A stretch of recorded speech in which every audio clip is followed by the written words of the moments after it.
ကညာအိတ်တော့မယ်ဆိုတော့အမရဲ့3နှစ်ကြာဖြစ်တဲ့ဆုစပြလေးနဲ့မျက်နှာတော်ပါမယ်ရှင်ဒီမှာမျက်နှာတည်ပြီဆိုရင်စပြလေးကိုအဲ့လိုလေးပုတ်မယ်အဲ့လိုလေးပုတ်ပြီးတော့ဘာရည်နဲ့ထိထားတာမျက်နှာကိုတစ်နေ့2ကြိမ်တည်ပြီးရုံနဲ့နေလောင်လာလေးစားဝက်ချံလေးအမဲဆက်ဒီနော်အဆွေပြန်ခြင်းတွေအတွက်ကိုတတပြကွင်းစီတဲ့ဆုစပြလေးပဲဖြစ်ပါရဲ့ရှင်မတော့တွားတဲ့နေရာနော်မရဲ့ဆုစပြလေးကိုအမြဲတမ်းထည့်သွားပါတယ်တခြားပစ္စည်းတွေကိုမသုံးဘဲနဲ့ဒီဆုစပြလေးကိုပဲ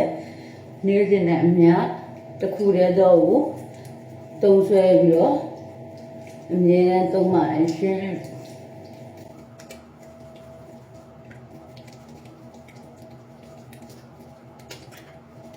ဆုစပြလေးကလေခလေး၄နှစ်ကနေစပြီးတော့အမျိုးသမီးအမျိုးတောင်လူကြီးခလေးရွယ်သုံးမှသုံးဆွဲနိုင်တဲ့ဆုစပြလေးဖြစ်ပါတယ်နော်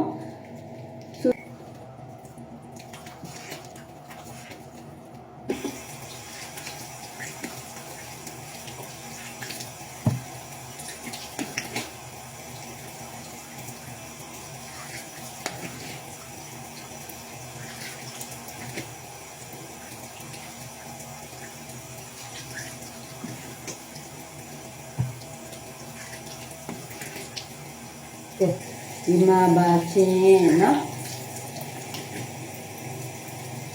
လူကြီးလူငယ်ကျမ်းမာမရွေးအသုံးပြုနိုင်တဲ့အမားတို့ရင်တုံးမှာ